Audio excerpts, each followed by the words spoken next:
Hey everybody, this episode of the podcast is being sponsored by my friends over at Real Mushrooms, my friend Jeff Chilton and his son Sky. I interviewed Jeff on one of the earlier episodes of this podcast. Really happy that they're sponsoring this podcast. They sell medicinal mushrooms, things like reishi, chaga, lion's mane, turkey tail, cordyceps. I think more and more people are becoming familiar with the truly amazing benefits of medicinal mushrooms on our physical, our mental, even our spiritual well-being. They're an amazing company. They're one of the few, if any, companies that's not only 100% organic, but 100% mushrooms, and that's really rare. A lot of companies have fillers or additives, or also important, it's not the mycelium that's grown on grain and mixed together, it's the actual mushroom, and that's a really rare thing. It's a really pure product. It's the only product, the medicinal mushroom product that I take. Super happy with them, super happy that they're sponsoring this podcast. If you'd like more information about them, you can check out their website at realmushrooms.com/universe to also receive 25% off of your first order. Running out from the maze, running out of the maze today. Running out from the maze, running out from the maze, running out from the maze today. I'm running out from the maze, running out from the maze, run out of the maze today. Welcome to the Mushrooms Apprentice. I am very happy to welcome Jason Grechnik, and he was a guest on episode 39. And just a very brief piece, he has apprenticed for many years in the Amazon under the instruction of traditional teachers. And there he learned the sacred art of plant dieting through his apprenticeship training, which included prolonged isolation and fasting. He was given the blessing to work as tabaquero until eventually he was given the ability to dispense diets. He is an absolute wealth of information, and he runs dietas in the Sacred Valley of Peru and also abroad. And he is also the host of a most excellent podcast called The Universe Within Podcast. And so we're going to catch up today and get a lot of good information on the work he's been doing. So, Jason, welcome. Thank you, Shonagh. Thank you for having me on. Yeah. And again, very, very beautiful that potentially, if the universe aligns, we may be neighbors at some point soon. I know. I'm hoping. It would be great to have you in Virginia. This state seems to be attracting some really amazing people of late. And so, yeah, you would be very, very welcome here. So let's talk about, first of all, talk about your work. What have you been up to of late around your work? And I think really, really the same. I think I can't remember exactly what we talked about the last time, but I think a lot was about my work. And I spent a long time living in the Peruvian Amazon. I was very much drawn there to, I had a long fascination with just, I guess you could say, spirituality in general, and but specifically in regards to medicine and plants as medicine. And that led me to the Amazon because I think a lot of the medicinal systems that I was studying, I was very fascinated by them, but I felt they were still working in what I think is an interesting term. It's been termed like green medicine or green apothecary medicine.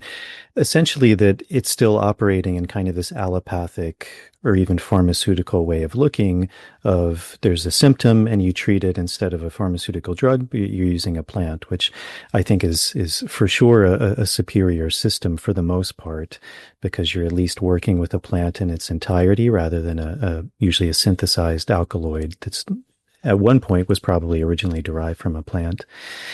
But I felt there was still something missing in what I was looking for. And I think in a very loose or kind of panacea term, that would be something described as shamanism or a more spiritual aspect to medicine. And through a series of guidance or serendipity, I was guided to the Peruvian Amazon, where I started working with a medicine that I think now a lot more people are familiar with. At the time, I think almost no one was, which was a medicine called ayahuasca. And I ended up living in the Amazon for probably a decade or more. Also, I spent a lot of time in the Peruvian Andes. And during that time, as you said in the intro, I underwent a number of initiations, but for me, probably the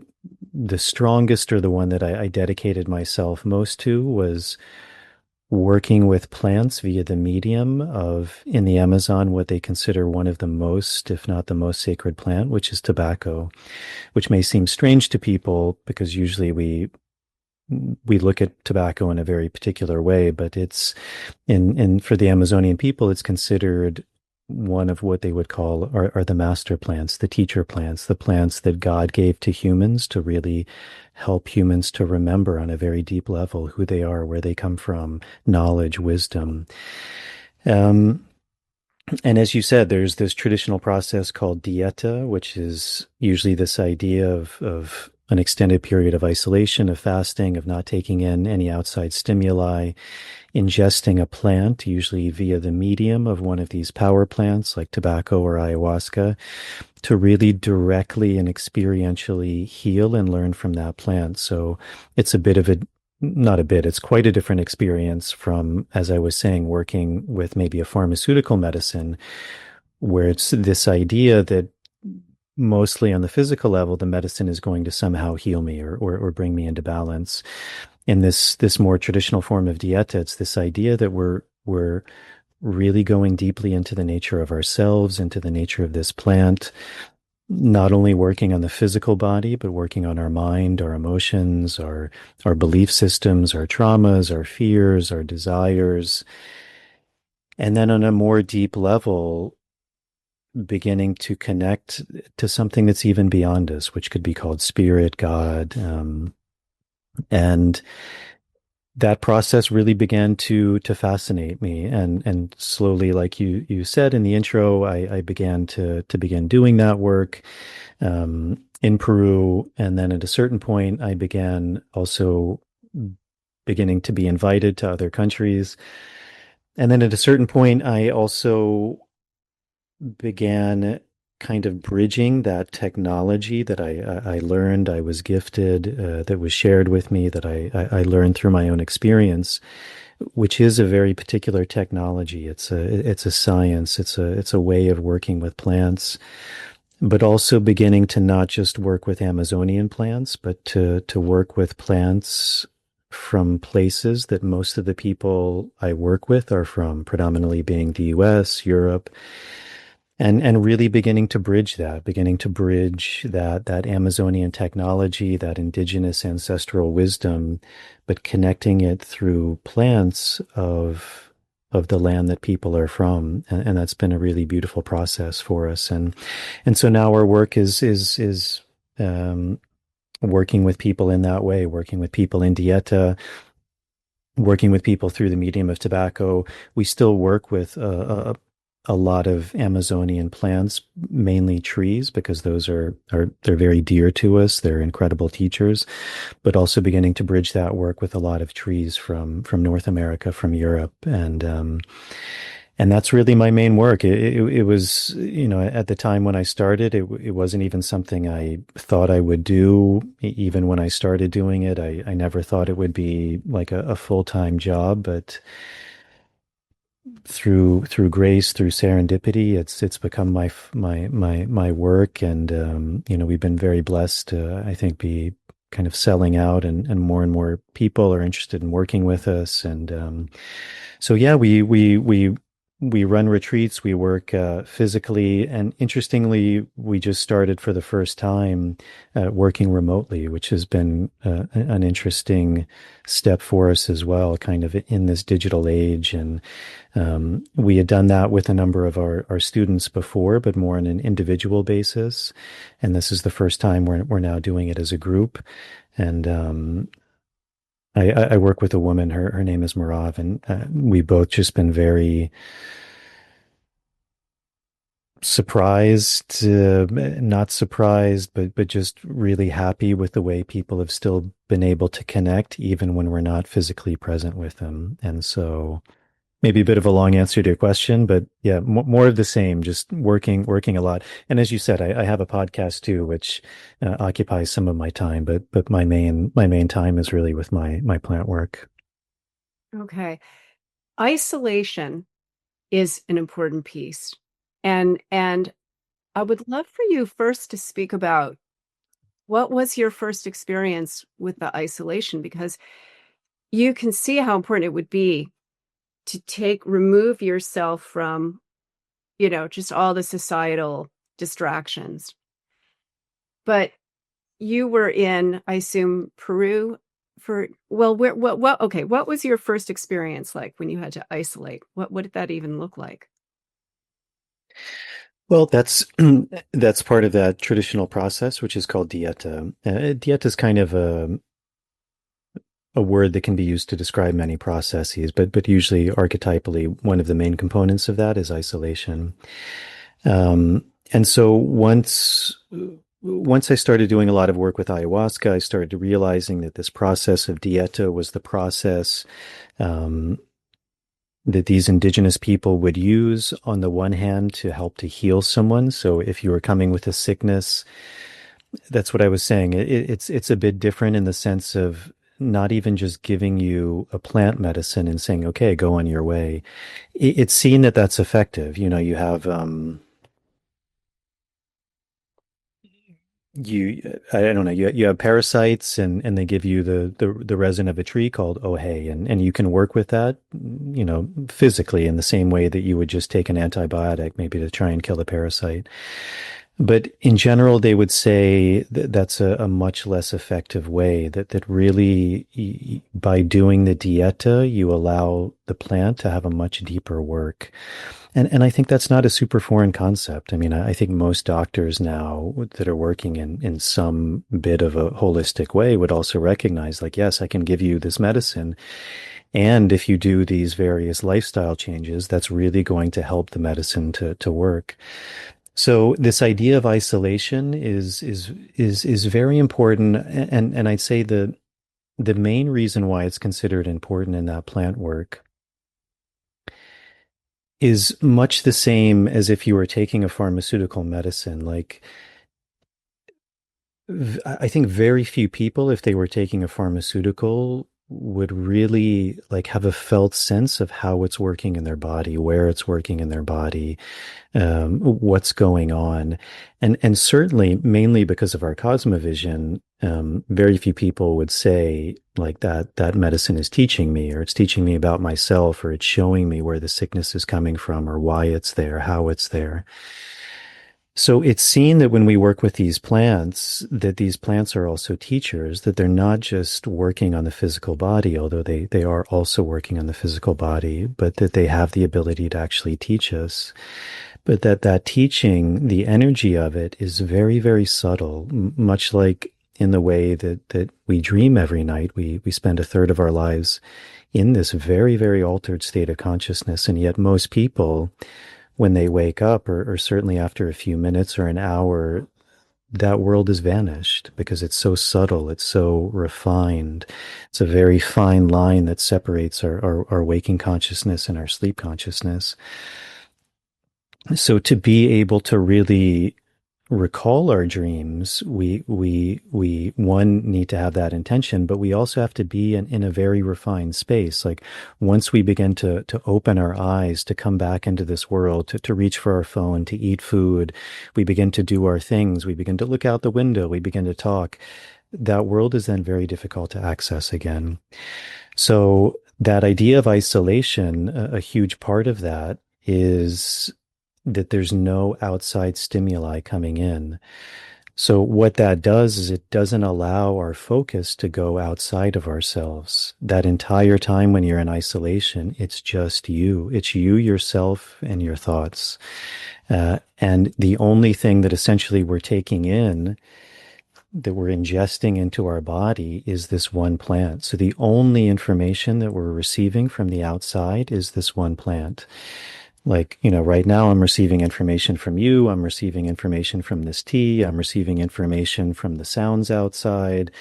This computer, there's all sorts of things. But if I'm alone by myself and the only thing I'm ingesting is this plant, then it's seen that all of the information that begins to arise within me is coming from this plant. And so through this medium, I'm able to directly see, to understand, to listen to the teaching of this plant. In a lot of our societies, that seems very strange because we're just not used to that way of thinking, but it's really not a foreign concept. I mean, throughout most of history, that was the majority worldview, is that plants could communicate to us, that animals could communicate to us, that mountains could communicate to us, that water could communicate to us. And plants were always seen as our teachers, our medicine. And so it was a way to experientially not only heal, but augment the healing and to actually directly learn about the medicine. And again, that's not a crazy foreign concept. I mean, I think most people would have some understanding that even if you took a pharmaceutical medicine and it kind of healed you in a way, or it took away the symptoms, or you felt better for a while, I think most people would realize, like, if you also didn't make some changes, then that's those symptoms, those patterns would at some point come back. And so this idea of working with plants is really also to try and get to the root of the problem, to have wisdom, to have insight, to have knowledge, to begin to heal in a much different way than solely on the surface, solely from the symptoms. Okay, so is there ritual involved as well when you are in isolation? It's just you and that plant, or you're writing, or It depends. Again, there's a lot of different ways you can do it. There's a lot of different methodologies, but in general, as I said, when you're ingesting this plant, you would usually be working through the medium of another plant that's considered, like in English, the most common translation is a master plant, a teacher plant. And there's usually a pantheon of plants, not only in the jungle, but worldwide, that would be considered these kind of master plants or teacher plants. In the jungles, you have ayahuasca, you have tobacco. These are probably the main master plants. You have plants like Chiricsanango or Toei, Brugmansia, Datura, which you also find all over the world. I mean, we might have talked about this the last time, but even if you look at a lot of old European paintings, like very often when you see fairies or spirits depicted in the paintings, very often there's a datura plant somewhere in the background, because it was seen that that plant will allow you to connect to the spirit realm in the exact same way that the peoples of the Amazon are speaking. If you go up to the mountains, it could be a plant or a cactus like Huachuma, San Pedro, or peyote, maybe in the southwest. So through the augmentation of the plant that you're dieting with this master plant, it really allows that connection to be augmented. So, even being in isolation, fasting and drinking our plant, we would be able to connect in a certain way.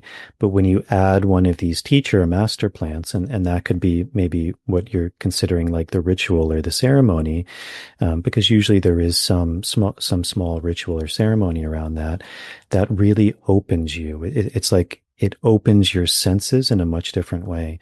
And if someone has ever worked with any of these plants individually, like someone has sat in an ayahuasca ceremony or a tobacco ceremony, or they've worked with mushrooms or or peyote.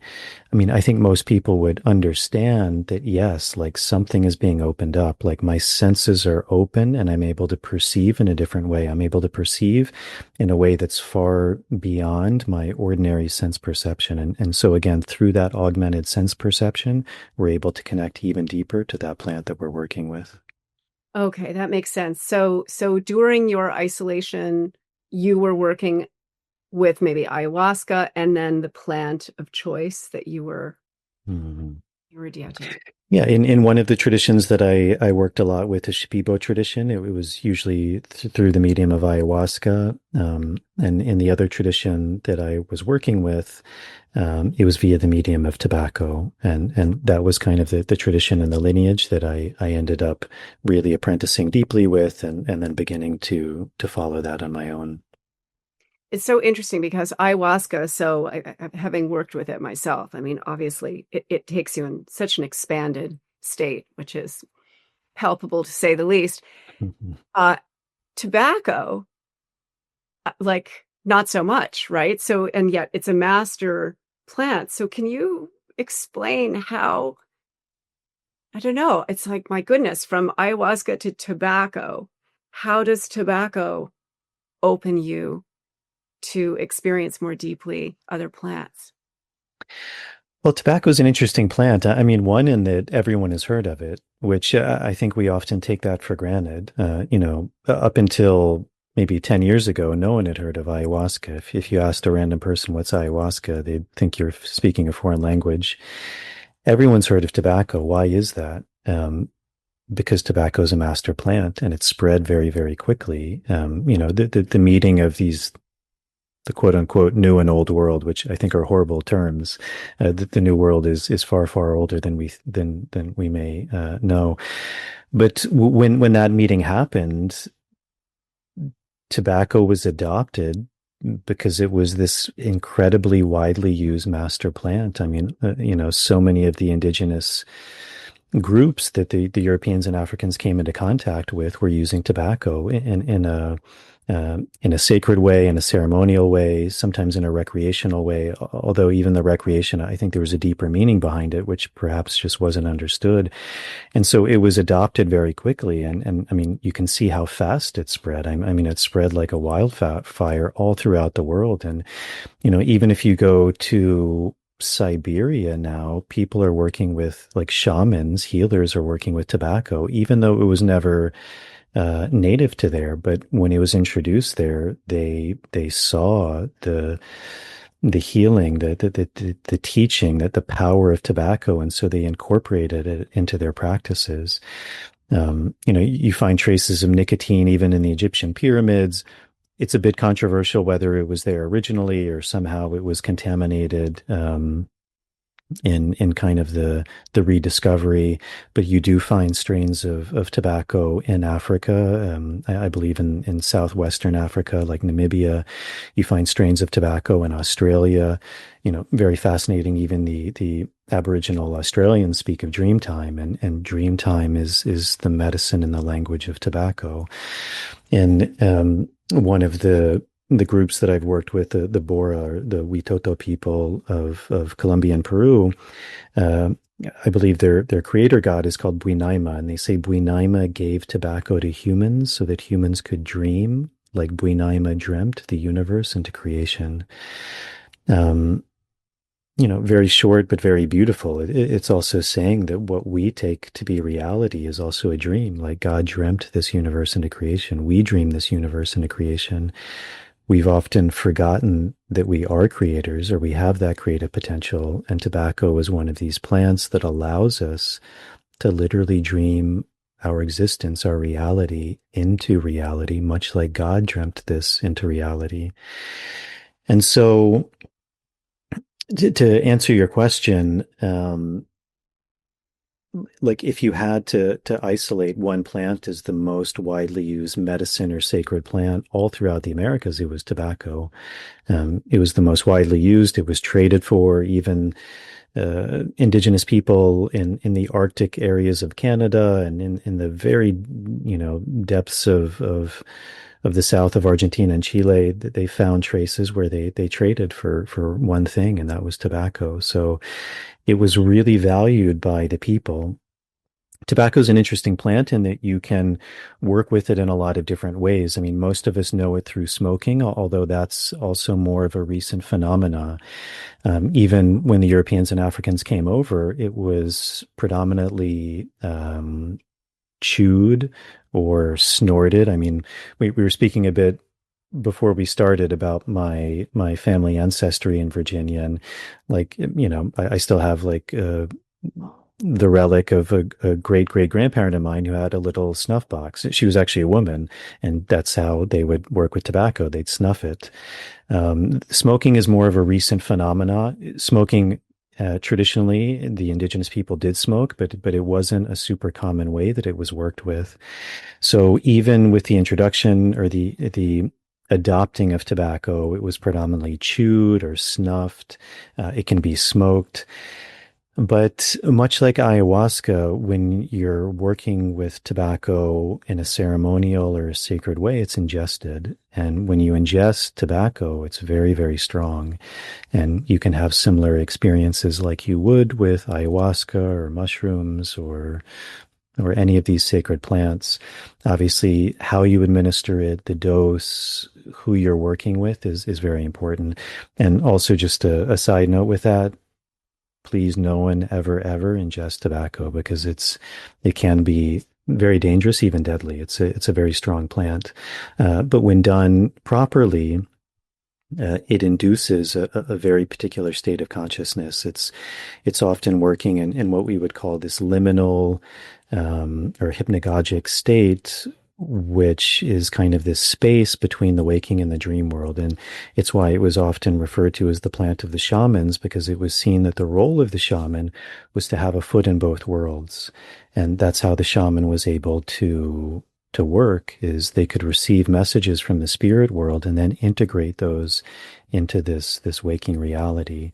And so that's what tobacco allows one to do, is to receive messages from spirit, but very, I think, importantly and fundamentally, and I think in a way that sometimes people can get a little bit lost with some of these other plants like ayahuasca, is they're not necessarily able to really ground that information into the waking world.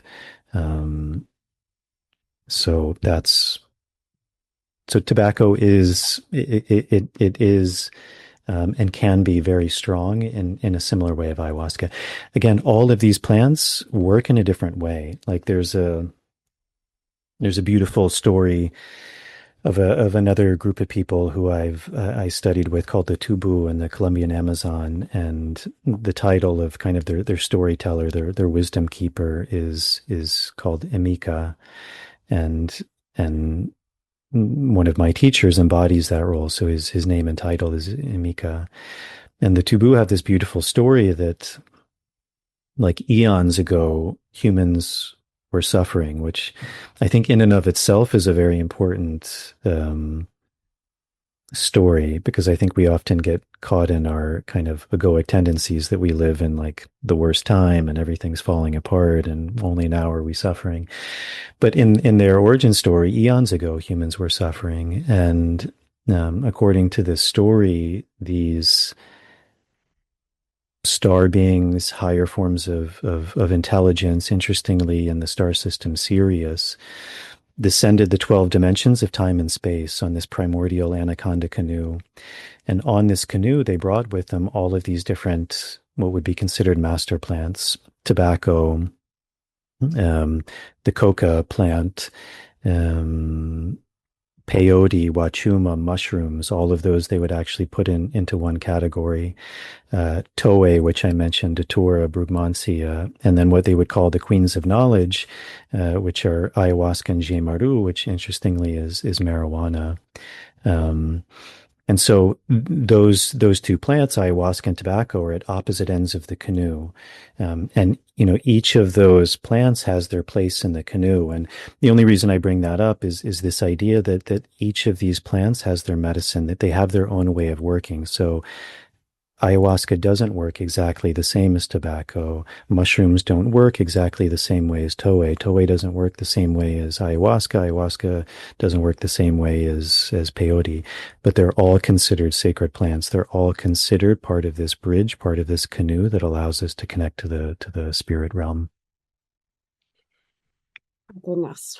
It's so interesting that ayahuasca and tobacco would be on opposite ends of the canoe, like almost like the pillars. Makes me think of like Boaz and Joaquin in a sense, and And opposite ends, but it's also really important the middle of that too. It's like even archetypally, most of these groups speak of I just mentioned this idea of 12 dimensions of time and space, but also these three archetypal worlds, past, present, future, the physical body, the mental, emotional body, the spiritual body. And so that middle world is vitally important. Those three pillars, none of them are inherently more or less good. Like that's why they each have their place. They're all three of those pillars are vitally important. Mhm, mhm.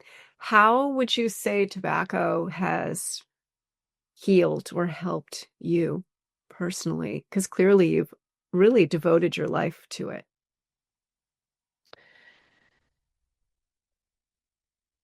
I have a tremendous respect for all of these plants. I mean, ayahuasca has been an incredible teacher for me. Um, I've done some work with iboga, which is I have respect beyond words for these plants. Um, like I wouldn't say that I necessarily even feel any closer to tobacco as I would iboga or ayahuasca.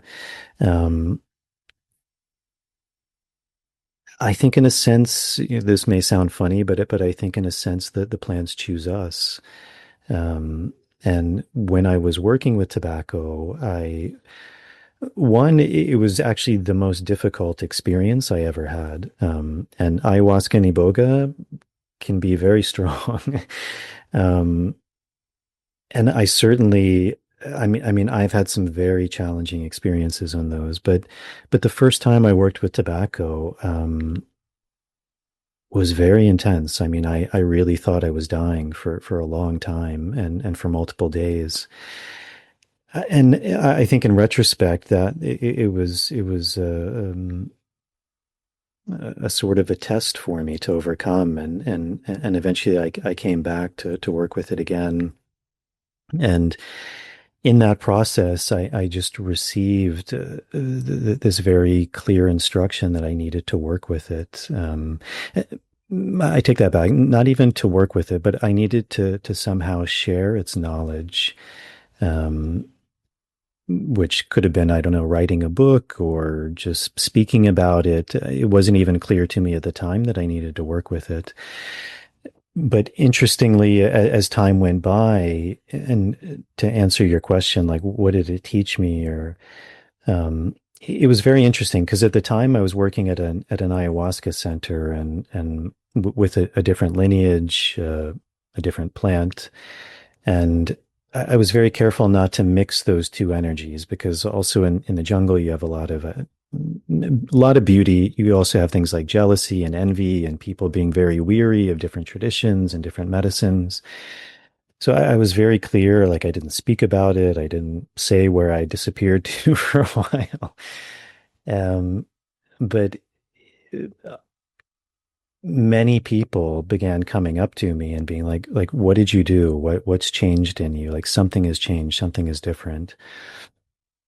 And even though I think there was a lot of resistance to working outside that tradition, to working with different plants, eventually I think almost everyone there who I was working with ended up going and dieting tobacco. So, it's always, I think, difficult to say what exactly changed, but I had done a number of diets before that, and tobacco was the first diet where I knew something had changed. I couldn't necessarily put my finger on it. I couldn't even necessarily today put in words exactly what had changed, but I knew something very significantly had changed, something had shifted.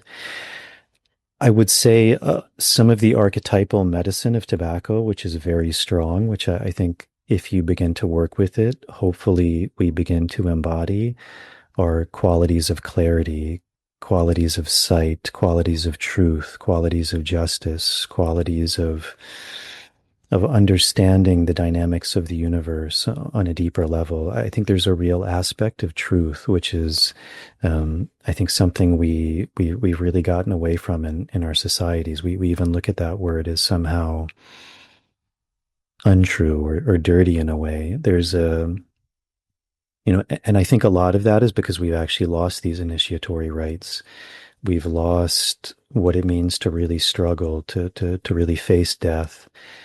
There's a beautiful samurai. His name is Miyamoto Musashi, and he was considered the greatest samurai. And history is always interesting. I think probably more people are realizing it. You always have to question the lens that you're being shown something through. But I think we can probably believe him because he lived to speak. And as a samurai, and you were dueling, one person lived and one person died.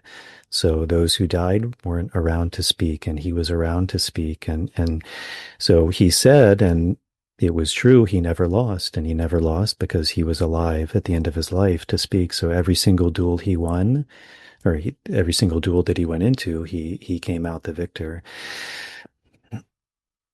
That means something. That means something. That means someone began to have an understanding about something. And he has a beautiful quote, which is that as you begin to understand the way, you understand it broadly. And he also has a very beautiful quote, which is that reality, or we could say truth, nature, God, but he specifically uses the word reality. And he says, reality is not what we want it to be.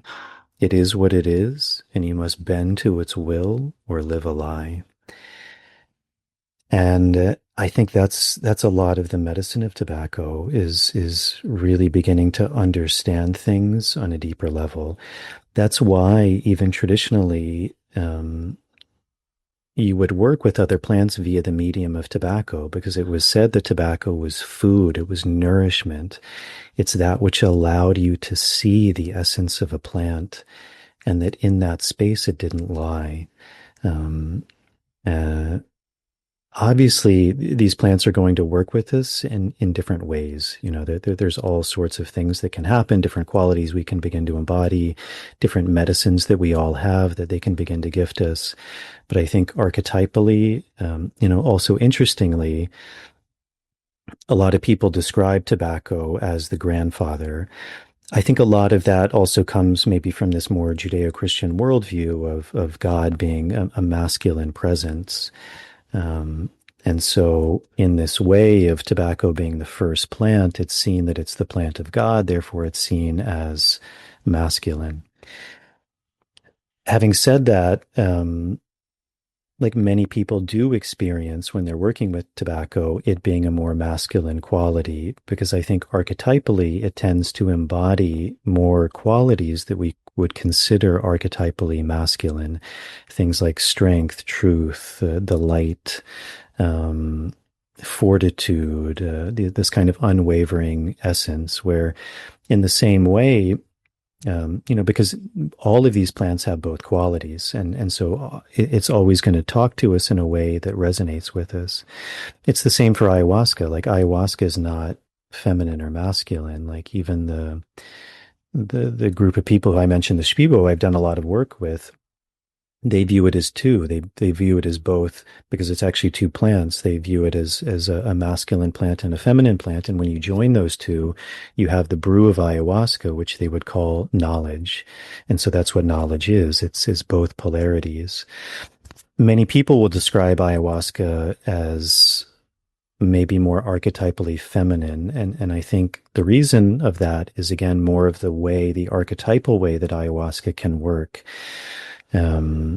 there's a dance, there's a mystery, there's a space of the unknown, there's a space of going into the womb, there's a language that's also a bit mysterious with it. It needs to be deciphered, it needs to be translated. There can be more of a dance with ayahuasca, but ultimately these plants contain both. But kind of to go back to your original question, I think that's why a lot of people, when they speak about tobacco, will speak about this idea potentially of a more masculine presence, because the qualities that it invokes are things that usually in our societies that we come from, we associate more with these qualities, these archetypal masculine qualities.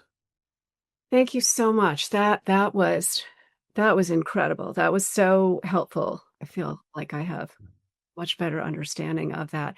So funny because in my 20s, I smoked cigarettes, and it's just like the absolute, just my goodness, just the corruption and the minimizing and just, almost like destruction of such a powerful, potent medicine into just like an everyday kind of throwaway.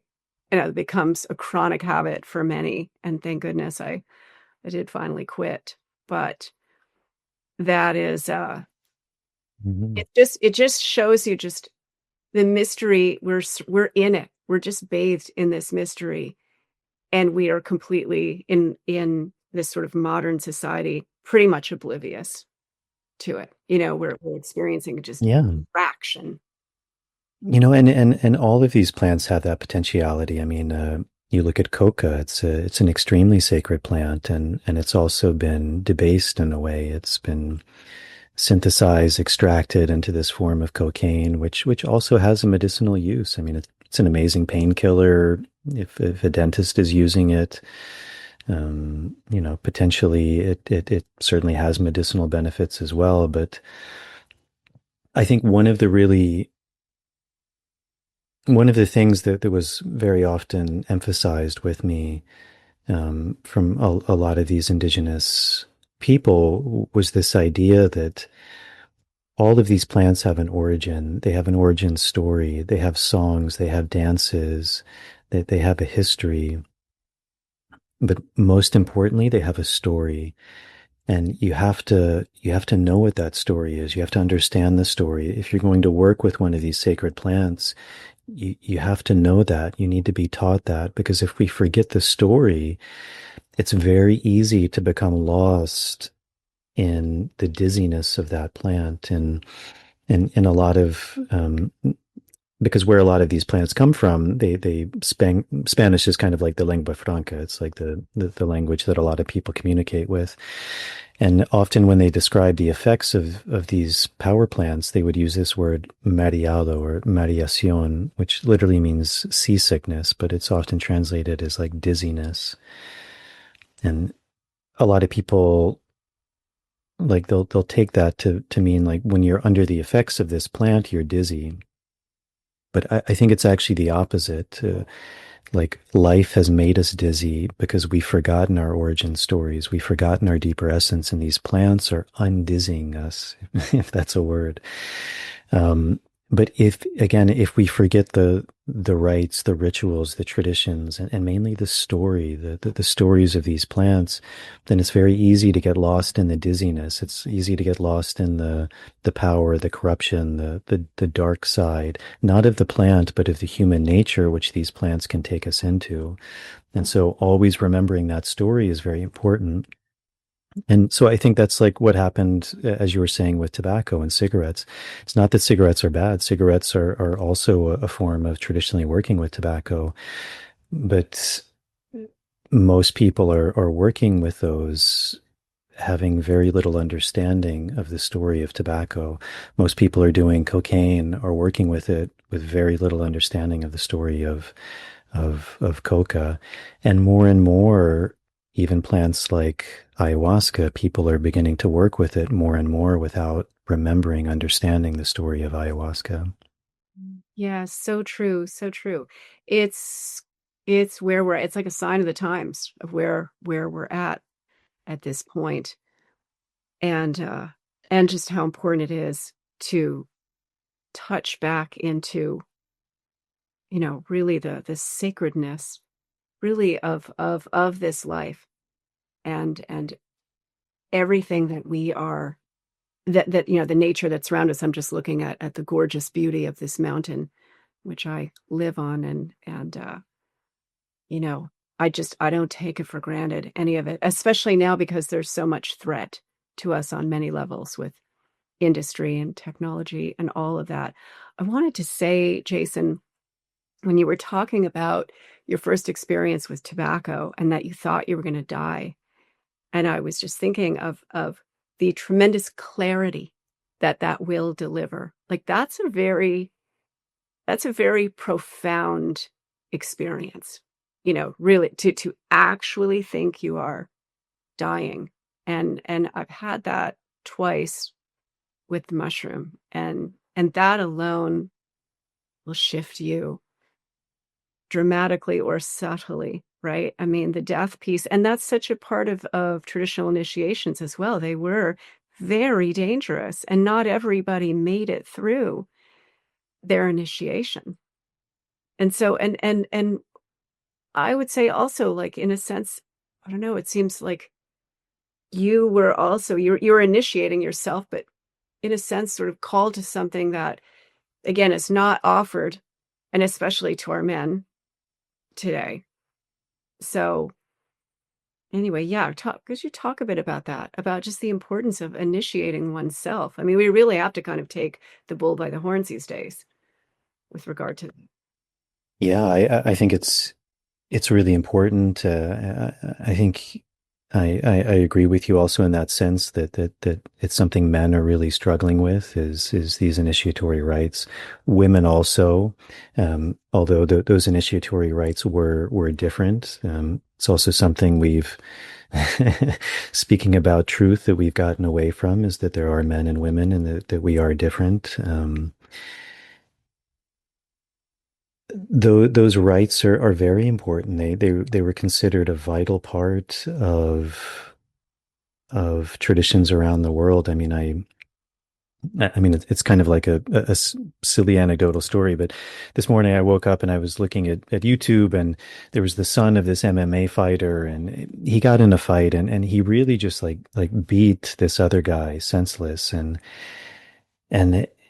for me, and I think other people who were looking at it, it was just really clear, like he never had an initiation. He never learned how to control his anger. He never had a father figure, a teacher, a mentor who could teach him to channel that into something bigger. He was still under the influence of his rage, his shame, his guilt, his fears, and that's the end product of it. And so even when we see things like wars that are happening, I mean, it's very easy to look at people as bad and good, but all of these wars stem from very deep traumas and a lack of rituals and initiations that people have, that one that we even consider going to war, or look at war as something other than the absolute last possibility of something, and just the hubris that we often have in how we speak with people, how we speak with nations, how we relate to people, to life, and as you said, that's why. Like, I was just listening to this long form podcast about the Mongols, and you can say what you like about Genghis Khan, but the reason those guys were able to conquer the biggest landmass in the history of the world is, they were grouped into these units. I mean, they had horses. They were able to master the archery and warfare. But I think a huge part of that was the leader of each of those kind of squadrons or groups. I think they broke it into, like, there's a group of 10, a group of like 100, a group of 1,000, and then, different multiples of those. But always the leader of each of those groups rode with that group. He rode into battle. It was never someone from some, Ulaanbaatar, the capital city, sending an order like, oh yeah, you all go fight to bid my war. No, if you decided to fight, you led your men into battle, and that changes how the world is looked at and interacted with. And as you said, these rites very often they invoked death. Death was seen as an integral part of, specifically in terms of boys, of men, of that initiatory rite. Um, you can argue that it's not the best thing. Like, you can make a very good case for that. I mean, there was a different view of life. Even very often in some of these tribes of the Amazon, they wouldn't name the child until the child was often like around 7 years old, because they didn't believe that the soul had fully formed in that child. And so sometimes they would even practice things like infanticide, if the child was deformed, or they didn't feel they had the resources, or whatever the reason. Probably many people wouldn't necessarily agree with that, but part of that was that they also had a different view on life. Life was very sacred on one hand, but it was also seen, I think, living in the jungle, that life is continuously transitioning. Nothing in the jungle is safe. The ants are trying to eat everything. The jaguar is eating everything. Everything is very aware of its impermanence, and the people as well. And so I think that idea of initiation, I just interviewed someone on my podcast, and she's done a lot of work with the Bwiti tradition of Iboga in Gabon in Western Africa. And that tradition originated from the Pygmy people. And she was saying, even today, like 1 in 2 Pygmy children won't make it to the age of 7, like just because of the harshness of that environment. And, she was also saying, I think very wisely, and from what she observed, that form, that's practice of Bwiti initiation is very, very strong. There's different forms even of Bwiti initiation, but that form from the Pygmies is very, very strong. Why? Because they're very familiar with death. And if you don't familiarize yourself with death, you won't make it. And so it's seen that death is something that needs to be faced. It's something that needs to be gone into, so that you emerge from that with strength, with wisdom, with a deep appreciation of life, an appreciation of the value of life, the sacredness of life, and not just your life, but of all of life. Very few people, and this may sound like a controversial statement, but very few people have more of a sacred respect of life than the indigenous hunter in the jungles. They're very aware of the sacredness of life. They're very aware of the sacredness of the animal. They're very aware of their own impermanence and the power that animal has, and the danger that every time you go out to get food, you may not come back. How do you prepare yourself for that? Sitting around playing video games, going to our Western schools, that's not going to prepare you for that. And again, that's what I'm saying. Like, in our societies, we may not need that, extreme form of initiation, and maybe we do. That's obviously something that we as individuals, as a society, have to look at. But for sure, I think we are lacking that initiation, that initiation of a very particular transition from boyhood to manhood, from girlhood to womanhood. Even often in these initiations, when you overcame that initiation, you were actually given another name, a permanent name. So you are no longer, I'm no longer Jason the boy. I'm thunderous lightning, because that's what came through in my initiation, that I was able to overcome that, and that's now who I am. That's closer to my essence than this name that was given to me. And as you said, a lot of these initiations, like with tobacco, like with ayahuasca, and I think this is something that maybe a lot of people don't realize, were meant to push you to the edge of death, and literal death, not just necessarily a spiritual death. Because that line is very fine. That line of physical death, spiritual death, is very, very fine. That's why even in the societies we come from, like many people, when they have near-death experiences, that's not a metaphorical near-death experience, it's a literal near-death experience. Something very drastically shifts for them. They experience a form of an initiation, and they are awakened from that experience. And so that act of bringing someone to that brink of death, to that brink of what we consider real, what we consider safe, the very ground that we feel will hold us, as that begins to dissolve, the beating of our heart, the functioning of our organs, the sense of my life as being something that, especially when you're a child, like you don't even think of death. It's something very foreign. That will never happen to me. When that begins to happen to you, your life begins to shift, and often in those initiatory experiences, your life shifts significantly. So by bringing someone into that state, and again, that's why it's really important that that's guided with someone who's gone through it themselves, someone who has deep wisdom.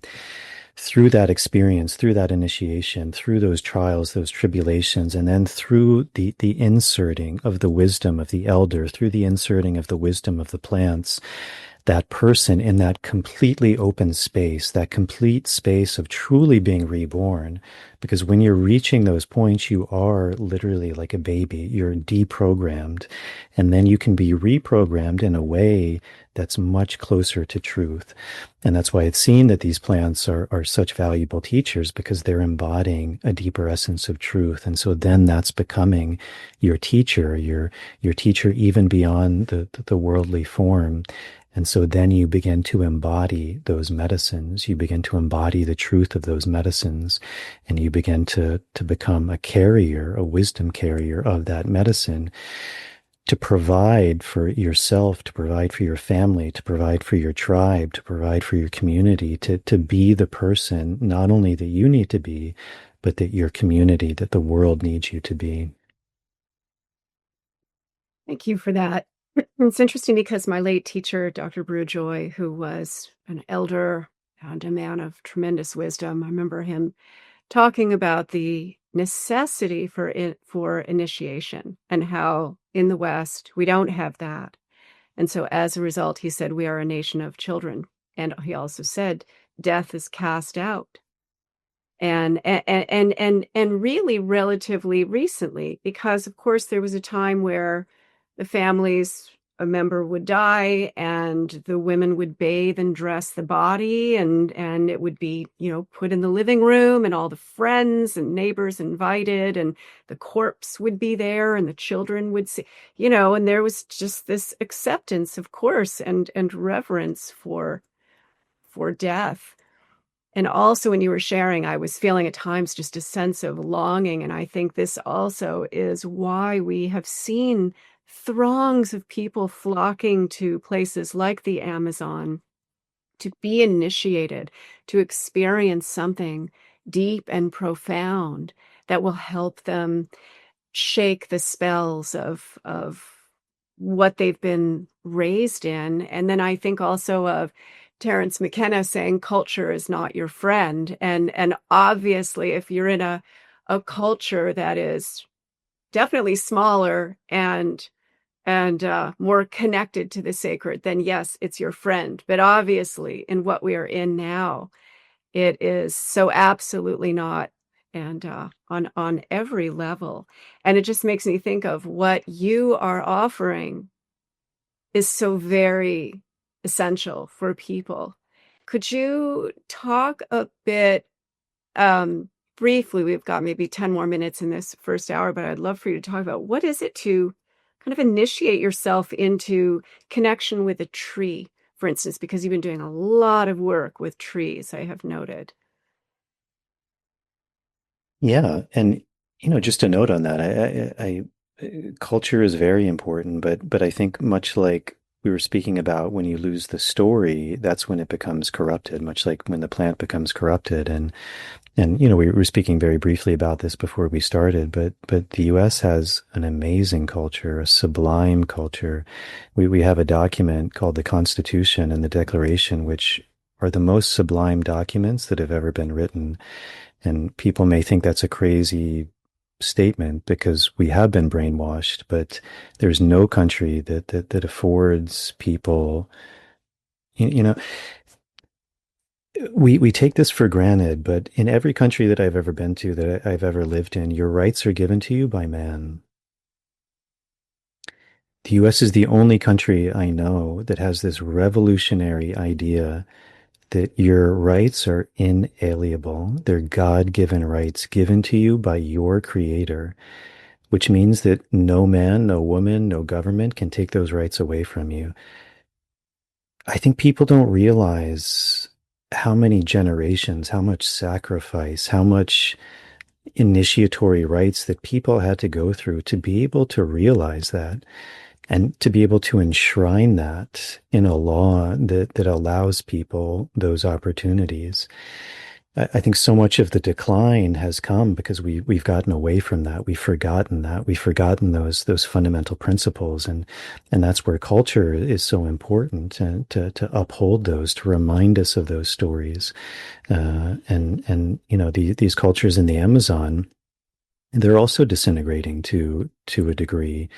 But what made them strong is their cosmovisions, their stories, their principles, and telling people that, recounting that it was part of, again, these initiations, is understanding that, understanding why these principles were so important. Because if not, it's very easy to forget. It's very easy to get lost in that dizziness. Trees, the Buddha was enlightened under a tree. Moses received the commandments of God under a tree. In the Kabbalah, you have the world tree. In Nordic Scandinavian traditions, you have the world tree. In Siberian shamanic traditions, you have the world tree. Almost every culture I know of, they view at least the tree in some symbolic sense. Even as we were talking about this archetypal symbology of the trunk of the tree being the archetype of the lived world, the roots of the tree being the archetype of the underworld or the lower world, the branches of the tree being seen as the spirit realm. And it's like an inverse. You can flip it upside down or cut it in half. It's always the same. One of our first pharmaceutical medicines was aspirin, and that was derived from salicin, salicylic acid, which was originally derived from the willow tree. That was known for a long time before they synthesized it and put it in aspirin and made one of the first pharmaceuticals. So it was always known that the trees had a tremendous amount of medicine. And so certainly one of the reasons we work with trees is to benefit from the physical medicine of those trees. If you're dealing with a certain ailment, again, you go to nature for the remedy for that ailment. But trees in this more spiritual way, or again, in the way that the Buddha was enlightened under a tree, or Moses under the acacia tree, it was seen that trees are this bridge. They're a bridge between the three dimensions. So through the ingesting of a tree, through the medium of one of these sacred plants like tobacco or ayahuasca, this tree then becomes a teacher. It allows us to traverse these three dimensions, to go into the underworld, to go into the shadow world, to go into hell, whatever our cosmovision is, to do that very deep work, to go into our fears, our traumas, our the belief systems, the blocks, all of the things that the other underworld represents, and all of the beauty. That's also the archetypal hero's journey, is to go into Hades, to go into the underworld, because we're searching for something and we have to find it there. Very often we have to confront the dragon. The dragon is the winged serpent. And, the etymology of dragon is actually light. And it's the light that's reflected back. So the hero's journey is always archetypally going into the darkness, going into the shadow, and looking ultimately at ourselves, looking in the mirror at the light that's reflected back.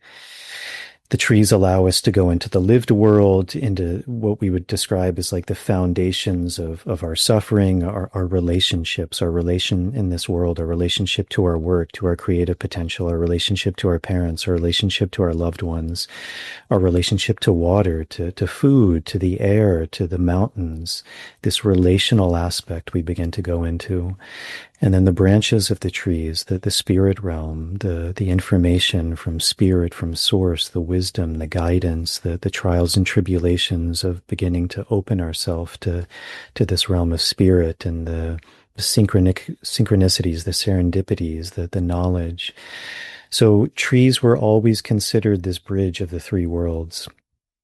And it's seen traditionally that every tree has its medicine. So much like if you could use the idea of like a university. You have your social studies teacher, you have your chemistry teacher, your mathematics teacher, your biology teacher, your alchemy teacher.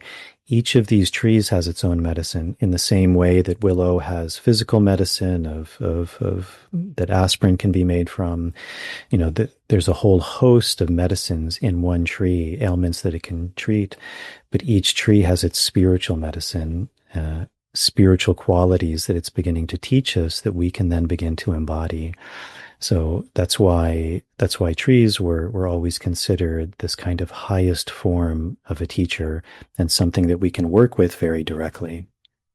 Well, we're going to close the first hour here. I want to get more into the trees with you. So you would just let people know where they can find you, Jason, and your work. Probably the two, I guess, easiest way. Well, I have a website for my work, which is Nicotiana rustica. It's the Latin name of the type of tobacco we work with. So nicotianarustica.org. Instagram, Jason Grchanek, my name. And if they're interested in the podcast, Universe Within Podcast, which you can find on all the different platforms. Yes, YouTube included. And then jasongretchenek.com. That's also a website. Yeah, that basically links to all of the different podcast platforms. Yeah.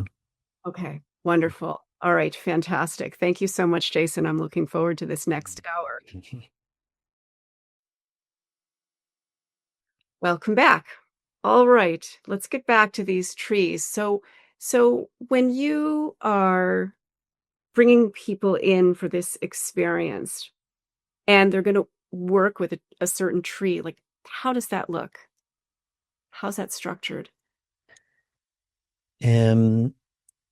Well, so again, we work through the process of dietas. So someone comes to us. Usually now we're working with groups just for time wise. It's more efficient for us to work that way. So we have like certain dates where we're working. A group of people will come. Everyone's in isolation. Either we know the person or we speak to them before. They're filling out a medical questionnaire, so we have a good idea of physically what they're dealing with, mentally, emotionally what they're dealing with. Are they on medications? What's their body like? What's their mind like? Then when they come to us, we're usually giving them some other form of diagnosis, whether it's sitting down and talking to them, pulse diagnosis. And one of the things as you begin to do this work is we're also working with tobacco, and predominantly the main way that we're working with tobacco is through our pipe. The pipe becomes a very sacred tool, a very sacred object.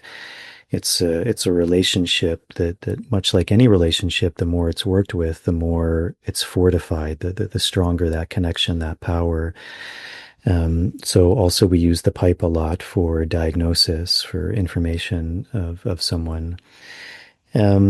Usually when people first come to work with us, in general, we're giving them tobacco, because tobacco is the medium that we're working with. And so it's an amazing base. It's an amazing plant. And it really begins to open and connect to them. There's some people that tobacco isn't good for, whether it's because of certain physical things they're dealing with, certain mental, emotional things. So then we would work with another plant specifically for why they can't work with tobacco, which is addressing some other underlying root cause. Usually through that first dieta, a lot of information is given. We're able to work with them in a much more experiential way through the dream space, through the information that the plant is giving them. Usually it becomes clear to the next plant or the next tree that they should work with. So, part of that is more rational. A lot of it is intuitive, and a lot of it is direct guidance from spirit, from tobacco, from the work that we're doing. And so then we choose, or a tree is chosen for them that's going to be good for that person where they're at. We we work with trees that we've worked with. So in our own initiation processes, we worked with a number of trees. So we have a very good relationship with those trees. Some of the trees that I mentioned, I work with a woman, her name is Merav. Some of the trees that we dieted are the same. A lot of them are different. And then also as we begin to expand and diet ourselves, these European and North American trees, these also become like allies, tools, part of our arsenal. So also as we grow, we begin to have more tools. And then from that kind of tool chest, we begin to choose, or again, a tree is chosen for that person in that specific place where they're at. What do they need? It's always the tree is what that person needs, what's going to be the best medicine for them right now. And that's going to change, what I need, the medicine I need today is going to be different from the medicine I need a year from now or 10 years from now, because we're always changing depending on our physical health, our physical well-being, our mental, emotional state, our life circumstance. So again, it's always trying to choose the tree that's best for that person in that moment. And in terms of the medicine from that tree, so would that be psychological, emotional, spiritual, but also physical? Yeah, so if someone is coming with digestive problems, or they have high blood pressure, or they have a broken bone, these would be things that we would relate more to the physical level. And all of these things are connected. Like, maybe we could say, okay, someone falls and they break their leg. There's maybe not a psychological element to that, but most things that we consider chronic diseases have a psychological ailment. And this is something that traditional medicine systems all over the world acknowledge. I mean, if you're looking at a traditional Chinese perspective and you have liver problems, it's seen that there can be an excess of anger there. If you have lung problems or asthma, there can be an excess of grief there. So there's deeper knowledge of that as well. So obviously the tree, there's trees that you would be working with them with their physical medicine because someone is coming for a very acute physical ailment. But also, most likely, inevitably, let's take a hawthorn, for example. Someone is coming because they have high blood pressure, or they have heart arrhythmias. Or maybe on a psychological level, they have a broken heart. They just got out of a relationship and they're just super depressed. But it's seen that it's affecting the heart. Hawthorn is an amazing physical medicine for that. Having said that, the heart as an organ is not separate from the human being. And so why is there high blood pressure? Again, the physical medicine will begin to regulate that, to bring it back into balance, to work on the arrhythmias. But it's also through that process of dieting the plant, going into isolation fasting, working via the medium of tobacco. It's also going to take the person into the mental emotional aspect, like what's going on with the heart, where is that sadness coming from, or that tension, or the anxiety. And so the person is going almost assuredly going to have to go into that. And then it's seen that, always part of the physical medicine, the emotional medicine of the tree is also part of what we would describe as the spiritual medicine of the tree. So, for example, hawthorn, that word, In the Celtic tradition, which we've gained a lot of inspiration from, the English word is two words, hawthorn. The Celtic word for it is hwa, and hwa means fear and it means awe. And so part of the spiritual medicine of hawthorn is going into that fear and awe. And you can relate that to the heart. I mean, what happens when we're in a state of fear a lot? That affects the heart. You can feel pain in the heart. What happens when we don't experience awe? The heart becomes closed. It becomes stagnant. Life energy is not moving. So that's also part of the spiritual medicine of hawthorn. Interesting, the English word is two words, haw and thorn. So it's also this aspect of the thorn. So this tree has thorns on it. Thorns are a form of protection. So that's part of the spiritual medicine of hawthorn is it's a very strong protector. It begins to work on this idea of boundaries, of protection. That's often where our heart can also be, if we have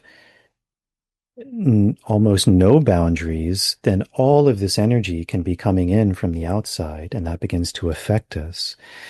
If we have too strong boundaries, then nothing can come in. And then that also begins to affect us.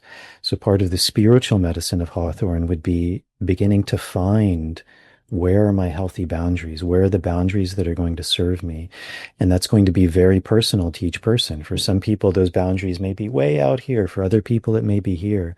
But it's going to begin to teach us to work on that and to find where's that balance. Also part of this duality of hawthorn, the awe and the fear, the hua and the thorn. There's a big aspect of that. And that's going to begin to teach them in a very particular way based on their cosmovision, their life experience, their worldview. It's also going to speak to them in very archetypal language. That's why the hawthorn is also associated with fairies, so it's taking us into this magical realm. It's also why fairies are very often archetypally, they have this dualistic quality. They can be very strong allies. They can also chastise us. They can also be very harsh with us. And a lot of that is about the heart. How open is the heart? How closed is the heart? Are we approaching this from a place of a closed heart, from a place of an open heart, from a place of awe, of gratitude, of openness, of flow? Or is it a place of anger, of resentment, of wanting to grasp, wanting to control?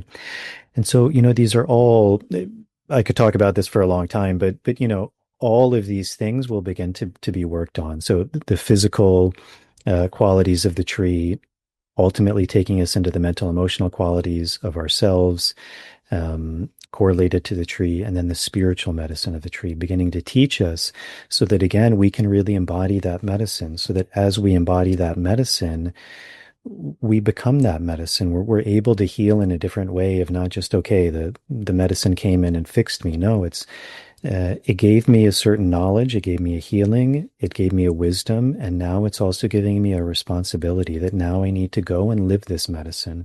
Because if I don't, those same energies can come back. But if I embody that wisdom through my actions, through my words, through my thoughts, through how I create this world, then I'm beginning to embody the essence, the spirit of this tree.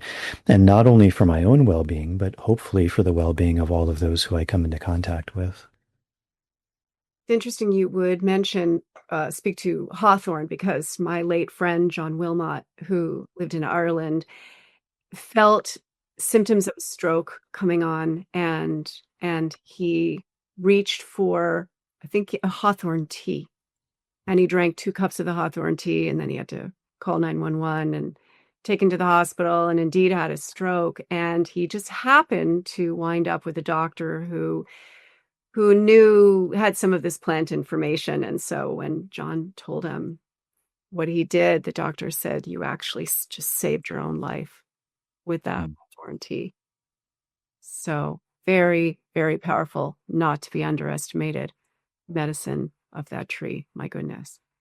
And I also am thinking of the yew tree, because, of course, to the Celts, that was a very sacred tree. And there is a fellow, I'm trying to think of his name, Michael something, I think. And he wrote a book. Michael Dunning. Yes, on yew tree shamanism. Yes, which is beautiful book. He's going to be coming on the podcast. What? Yeah. Oh my goodness. Oh, I can't wait to hear. It was He's supposed to be a while ago, but unfortunately, he had something in his life that he needed to deal with. But when that's resolved, he'll be back on. okay. Well, that's who I think of also. And in terms of even the isolation piece, like he spent a long time sitting beneath the yew tree. And Mhm. it was teaching him. And he also spoke to how there's something that comes off the yew tree that can take you into a heightened state. Mhm. Yeah, the yew tree is. I don't know so much about it. I do know that it was considered very sacred to the Celts, maybe even the most sacred tree. And it's something that at one point I'd love to work with, but I think it's still a bit far down the line. But that was also my curiosity in interviewing him, is just to begin to pick his brain a bit. But yeah, the yew tree is very, very sacred, very, very special tree. Yes, yes. And it's such a symbol of regeneration because its branches will go right into the earth. And then it creates almost a single tree, almost like a kind of forest, that you walk through. And then you can take even a sprig of it or a branch and just plunk it in the ground and it will grow very, very slowly, but it will grow. Yeah. And they're very, very, very old. Oh my goodness. These trees are just so majestic. I love that this is the medicine that you're working with. Everywhere I've ever lived, Jason, I plant trees everywhere. When I lived in Seattle, we had a house in Capitol Hill just for a couple of years, and I planted a row of cherry trees kind of up this along the sidewalk. They're still there. And they blossom in the springtime. They're just like a symphony. And this place where I live, of course, I'm surrounded by forest, and I planted 18 trees so far. Wow. Yeah, fruit trees and all manner of trees. I absolutely love them. Just love them. Yeah, Yeah. yeah. And It's a beautiful thing to do. People talk so much about climate change and things. I mean, the best thing probably you can do. I mean, there's a lot of things you can do, but planting trees, trees they're magical. They give us so much, the medicine, their fruits, their food, their shade, their wood, purifying the land, purifying the air. And it's very much a selfless act, I think, as well. It's also, I think, this very indigenous idea of reciprocity, and kind of paying things forward to the next 7 generations. Because a lot of us, even if we plant trees, like, well, we may never live to see them like fully grow or fully bloom. And so, it's a very selfless act too. yes, yes. I'm thinking because, of course, this isn't my property. As you know, I'm working as a personal assistant for this lovely man, and I put in these linden trees, and they're so small. But in my mind, I was thinking, well, I'm thinking of this almost as a kind of just like quiet legacy that no one's going to remember me, but these beautiful trees in like, 20, 30 years are going to be magnificent. And then they will, of course, feed the pollinators like crazy. I mean, the bees, the bumbles, the honey, they love, love the linden tree. Anyway, yeah, it's very special. Very, very special. Yeah. Wow. Wow. Oh my goodness. I can't wait to hear Michael's interview with you. That's Mm. wonderful. Yeah, he's a really good guy. We spoke briefly, and yeah, I'm really looking forward to that. So, what does it look like when you work online with people in this? Okay, actually, wait, save that question. My first question is when you're working with people in person, and so you are, what will we call you, the maestro, if you will. And so do you also take tobacco? Like, do you go to work individually with each of these people as they're working with their plant? And do you kind of go into altered state and receive information? How does that work in terms of your role that you play for these people? Yeah, essentially, kind of like as I was describing in the dieta process and these initiatory rites, is you're always working with someone who's gone through those rites, someone who's gone through those rituals. So that's essentially the function that myself and Merav, who I work with, and it's the ceremonial aspect is maybe not as elaborate as like an ayahuasca ceremony or something that's happening for hours, but we work with people every day. So usually when people come to us, we're working in kind of 8-day segments. We're really set 7 days of ceremony and then a day of rest. Um, and every day we come to that person. We serve them their medicine. We check in, see how they're doing. They recount their dreams. We begin to interpret their dreams because the dreams is the language of the plants. It's how the plant is communicating to that person. So the tobacco is also really, again, augmenting that space of connection. So through the dream space, a lot of information is coming to the person. Trials, tribulations, insights, wisdom, areas in their life that need to be worked on, that are being worked on. And so part of our work, a big part of our work is helping to translate that because it is a language that, like any language, if I was speaking in Mongolian right now, probably you wouldn't understand that. So you would need someone to be able to translate what I was saying. And so it's the same with these plants. It's, through our own work, through our own apprenticeships, learning those language of the trees, and then helping people to understand what those messages are, which helps to give them insight and wisdom. Then we're giving them the medicine. We're praying, blessing, singing, and then we move on to the next person. And as I said, the main way that we tend to work, obviously a big part is again that translation, that bridging of the worlds.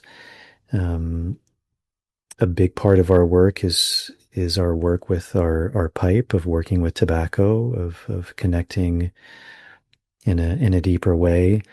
And a big part of our work is also us working in the dream space. That's where a lot of the work that we do begins to happen. It's what, in a way, we were trained to do. It's the space that tobacco takes us into, and that's where we also begin to do a lot of our work, a lot of the cleaning and clearing work, the ordering, the aligning, the beginning to open people to a new path of connection to these plants. So there's different layers, but there's the physical layer of being with them, serving them, and then there's the more energetic layer of working in that space. Okay, so then, all right, then that's perfect segue into the other question. Then how does that work to do that long distance with people if you're not there physically? Mm-hmm. Well, we work just like we're speaking now, so over a computer.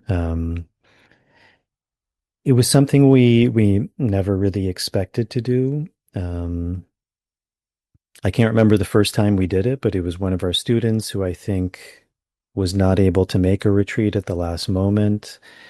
And she was quite experienced, I think, and we said, okay, well, let's see if we can still diet this way. And part of what could archetypally be seen as this shamanic work, this dream space, this shamanic realm, often why it's seen or described as even more real than this waking reality is because we're not bound by the laws of this reality. We're not bound by time. We're not bound by space. We're not bound by entropy. Past, present, future can all be accessed. Just because I'm sitting, here, much in the same way that we're talking, I can still be talking to you.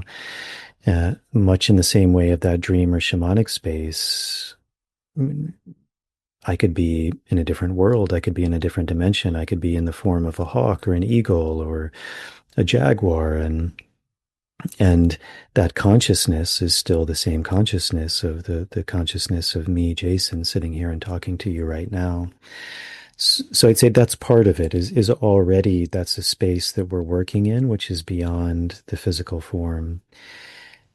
Then it was a matter of kind of the logistics of it, like how do you get the medicine? How do you prepare it? How do you dose it?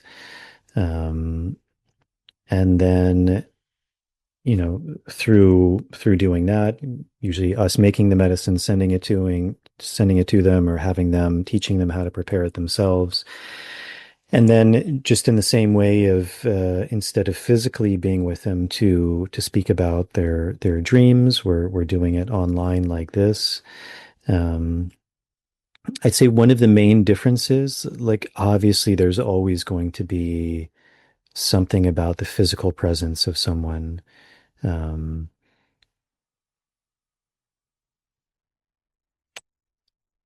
I didn't have a tremendous amount of conversations with my teacher. He wasn't someone who talked a lot. Uh, a lot of what I learned from him was through being in his physical presence. But probably the most that I learned from him was through something that was also beyond the physical form. Um, so, so again, there's obviously a trade-off in everything. Um, but one of the other main things of when we're working now with people remotely is that we're working with them in a much softer way. Like obviously tobacco is a very strong medicine, so we're not working with tobacco in the way that we would normally work with tobacco because that absolutely requires us to be physically present. So one is we're working with people who already have an openness, a sensitivity, which is why it's almost always people who we've worked with. We know them very well. We know their sensitivity. We know their connection. We know how we can work with them in a different way. Although some people who've maybe done this work or similar work, we've also been able to work with if they have a certain sensitivity. So we're working with tobacco in a different form and a much more gentle form, like in a way that essentially like nothing negative could happen. So it's just a way to slightly augment that connection, but already the person is quite open and sensitive. Um, and then it was also like, let's see, like this may not work. That very well may be the case. But so far it has. And so that's also, part of our own learning is who we can work with, refining that, seeing how we can continue to work in that way. But so far we've been really, really surprised. I mean, 10 years ago, I never even would have considered that or considered that possible.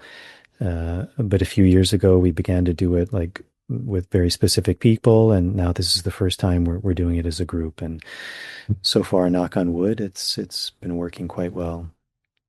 Yeah, it actually makes sense. And when you were talking about your teacher who didn't really say much, and it reminded me of my late teacher, Brew, had said he spoke about the importance of the transmission. And he said, I'm speaking to all of you and you're receiving this, intellectually. But he said, there's a transmission that's happening. And I was thinking when you were speaking, yes, he's receiving the transmission. And then, of course, now the work you're doing long distance, there is a transmission that these people are receiving. And then, of course, what's happening with these plants, with these trees, they are receiving transmissions. And so it's a different way of communicating and I think a very highly effective way. And it's more subtle, of course. But Brew, again, would say, do not underestimate the power of the subtle. Yeah. And it's something that even I think I really would have questioned with my more rational mind, but there was a lot of instances with my main teacher where something very directly was being communicated, even to the point where sometimes there would be other people in the room and I would talk to them about something and they would say, no, no, no, like he didn't say that or he didn't do that, but he did. And maybe it was just to me. But it was very real and it was as real as us sitting here right now. And as you said, this is also built into a lot of these indigenous stories. I mean, this guy who I mentioned earlier, Amika from the Tubu people, that's also why they say the story is so important because they would say that there's actually what they would call healing codes, as kind of a translation, healing codes that are built into these stories, and that these are essentially direct transmissions that are not the word carries them, but it's not the direct word that is that healing code that's built into that story. And he would speak a lot about that. And like even then I was still like a little skeptical, because again, the rational mind wants to try and understand it, or to find it, or to name it, to see it, to put it into a box. Oh yeah, okay, there it is. Or if it's not how my mind thinks about it, then I can't understand it. But there was one time where we were sitting around in what's called a mambiadero. And mambe is a powdered form of coca mixed with a specific ash that activates it. Also working with tobacco paste, with various medicines, but predominantly mambe tobacco, and the tobacco snuff that's often shot in a very long tube through the nose, and usually not very pleasant, very strong. Um, and he was telling this story, and like I remember it very clearly, and I mean, without saying too much about it, but it was almost like the world stopped, and I just remember his gaze into my eyes, and I had no sense of what he was saying, the words, like all of those stopped. But there was something that was being downloaded into me. And again, at that time, I couldn't name it. I couldn't tell you what it was, but it felt like 10 minutes, which couldn't have been possible in that reality, that he was just focused on me and nothing else was happening in this room.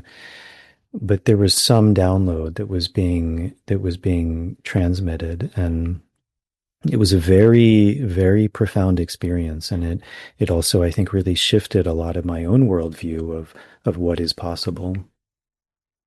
Yeah, well, it speaks also to the power of the story, and how, I mean, that's how you spoke to this earlier. Cultures maintained their tradition was through story. And you can see how that is distorted for us in this modern culture. And it's not just the West, it's all over, through media, through Hollywood is a huge, and so it's used for programming, and getting people to sort of adopt certain whatever ideologies, ways of being, whatever it is. It has nothing to do with, well, and it's so universal now. So you can see the disintegration of so many cultures that have lost their story. And Jung spoke to the fact that we've lost our myth. And when mankind loses their myth, you're in trouble. That's when they're in big trouble, because there's nothing to hold to. It's like that tree. It's that it gives you that rootedness in your being, in your ancestry. Yeah, story is very powerful. And I love this piece about the encodings. Yeah, I've been told with the poetic transmissions I brought through with the mushrooms. I published a book last year, and I had more than a few people say there's codes in that. One or two like, oh, okay, that's interesting. But a number of people said that's encoded. And ultimately speaking to ultimately the transmission from the story, which isn't something you can necessarily put into words. It's not coherent. It's not something it's not tangible. So like you say, of course, you can't say exactly what it did, because it goes beyond our kind of layperson perception, if you will. Yeah, and even as you said, I mean, often in these kind of psychedelic spaces, as they come more into our spaces in the West, there's very often this idea of like ideas of safety, of set and setting, and that's a very old concept. This idea that as you said, you needed to have a story, you needed to have a tradition, you needed to have a set and setting that gave you the faith, gave you the the safety that as things began to disintegrate, as everything that you thought to be real begins to fall away, that you have something to hold on to. And that's a deeper sense also of this programming, these transmissions, this faith in something that's beyond you. And I think very much as you said, like that's a huge issue we face. There's that quote of something like believe in something or fall victim to anything. And what are our principles? What are our values? What are the stories we tell ourselves? Because those ultimately are what begins to create your reality. And if we don't have any of those, then as you said, it's very easy to be programmed by whoever wants to program us. Um, we all have a master at some level, and who do we want that to be? If we don't have stories, if we don't have transmissions, if we don't have traditions, if we don't have like really deep principles, things that we've really come to accept as being true and good and life-giving, and that which is supportive of this life-giving energy, this life-giving process, it's very easy for darkness to come. It's very easy. And as you said, we can see it in so many aspects of life. And it's also not something new. This has been going on since time immemorial. Like all of these cultures speak about these archetypal battles between light and dark. And those forces are always there. They're inside each and every one of us. And I think that's another big aspect of these initiatory rites, is to really go into that, to really look at that and to find those truths inside of us. Because if we don't, again, it's very easy. I mean, I was listening to something the other day of COVID and the kind of mass formation or mass psychosis, as it's often referred to. And, again, I don't know how true this is, but they were saying that the guy who kind of coined that term was saying that, again, it's something that's very common in the history of humanity. And he was saying that in general, there tends to be around 20% of people who tend to be very evangelical about all of these causes that tend to be very destructive, very antithetical to this life-giving energy. More or less like 70% of people just tend to go along with it, whether it's through fear, whether it's through not wanting to shake the 20% because they don't have the courage or the strength, or simply they just don't have the time, or they don't have the information, they don't have the knowledge. So when you have this 20% who's very zealot and saying this is how it is, okay, well, I guess I'll go along with it. And that in general, there tends to be 10% of people who are the ones who that responsibility bears of saying, no, this is not good. This is not true. This is dividing us. This is not serving this God energy, this life-giving energy. And, those are what we would call the visionaries. I mean, people in history who've actually stood up. And when you look at history, like any movement, anything that started from a place of good, there's a beautiful quote by Arthur Schopenhauer, and he says, all truth passes through three stages. First, it's laughed at, it's ridiculed. Second, it's violently opposed. And then third, often years, many generations later, it's just accepted as if it was always true. And, if you ask someone today, like, would you have supported slavery? You ask a room full of people, who would have supported slavery? No one would raise their hand. And yet the reality is 90% of people would have, because that's the mass formation psychosis. 20% would have been the zealots, 70% just would have gone along with it. And like everything, if you think about who was against slavery, it was a very small group of people, but they truly believed in a principle that to enslave another human being is not life-giving. And that was a revolutionary cause. Throughout history of humanity, enslavement of people, no matter what your skin color was, no matter where you came from, that was how life was.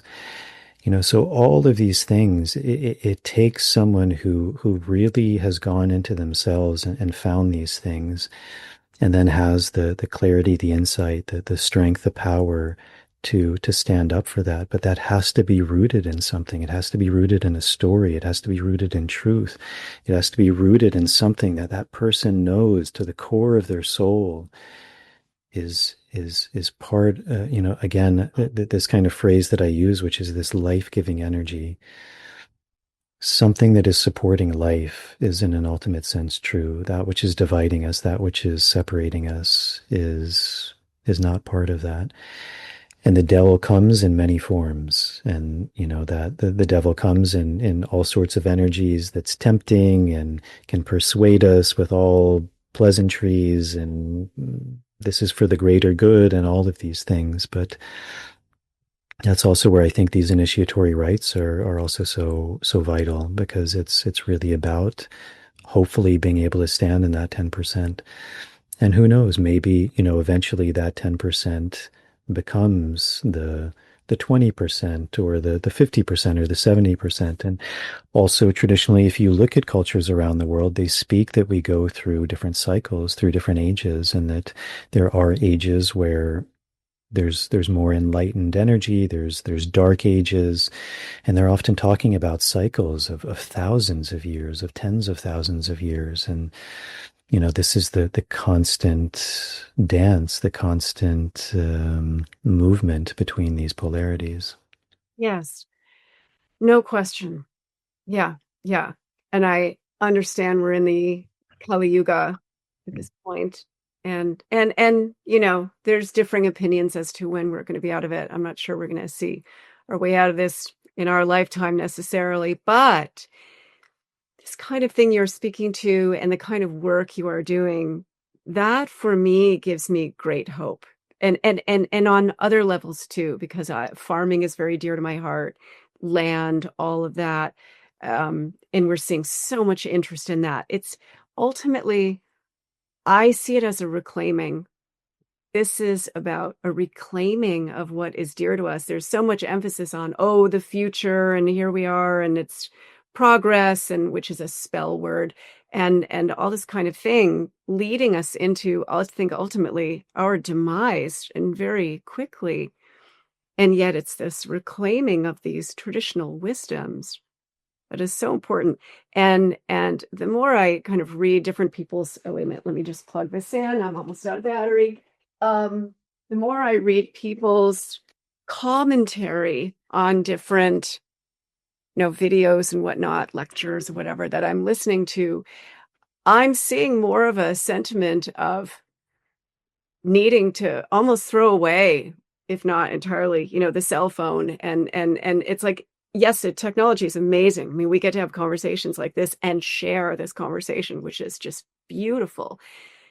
And we know there's this very, very dark side to it. And that the whole AI thing is only increasing. So there's a huge lesson for us right now with all of that, because it is a form of sorcery in a sense. It's very seductive and it has very tremendous practical value, but then there is this massive dark side.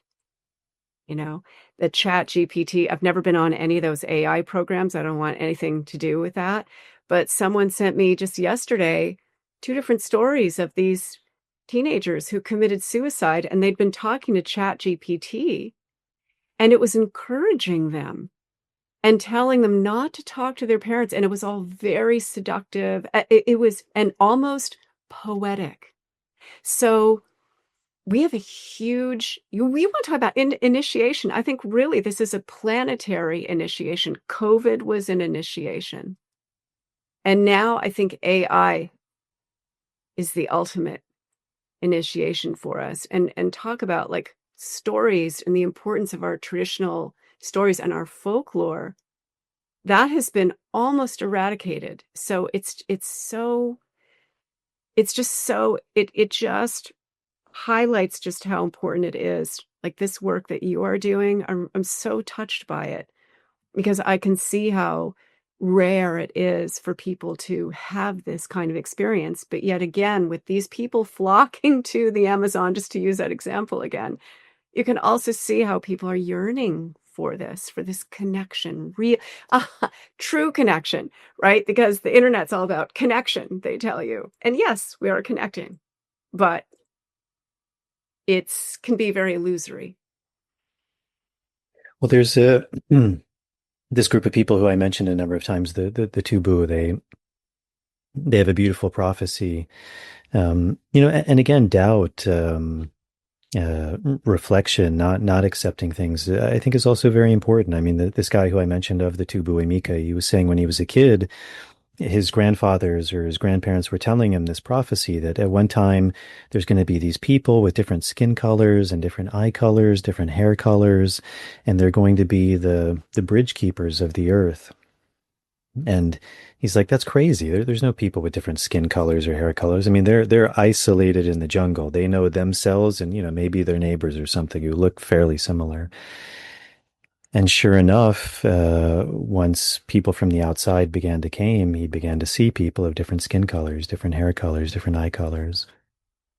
But this prophecy says that we're living in the time of what they call the Dirdo Amasa, the children of the new dawn.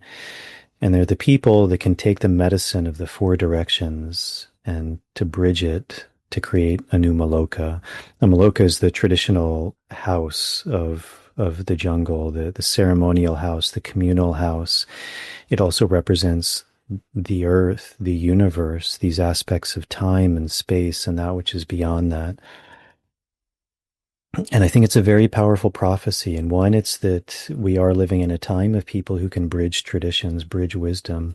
It's also super important, I think, because it's saying that every direction has medicine. And I think it's something that we, again, in our divisive nature, we like to idealize certain people or demonize certain people. And it's no, like every direction has its medicine, and to really bridge that. And as you said, I think in a lot of our cultures in the West, we have medicine, and we've gotten away from those stories, from those myths, from those tales.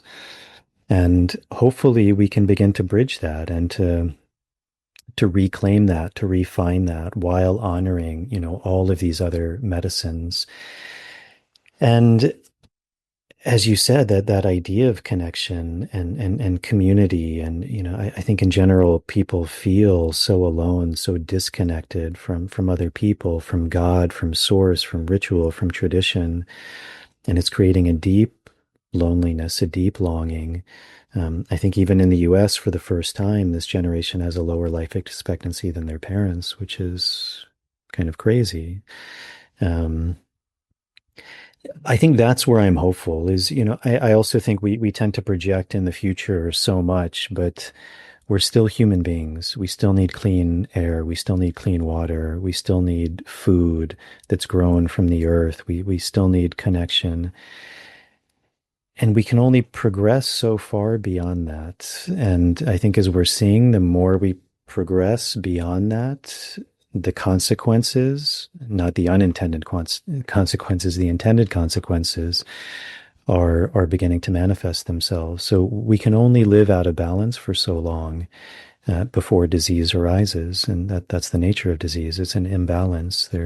We haven't made a payment. We haven't brought things back into balance, and then we have to suffer. And that's much like the story. Once we begin to suffer deep enough, long enough, then we have to begin to find a way out. And I think, just as you're saying, a big part of that way out is going back to the land, like planting trees, farming, having a relationship with food. If the food is so toxic somewhere, then you have to maybe grow it yourself. And if you don't, then you have to accept the consequences of that. And as you said, I think the same thing with the technology. Like, it's beautiful, it's amazing, it's allowing us to do what we are now. But if that becomes your reality, if ChatGPT becomes your God and your teacher, it's ultimately not human. And I think that's something that in our hubris we forget, is there's a spark of life in all of us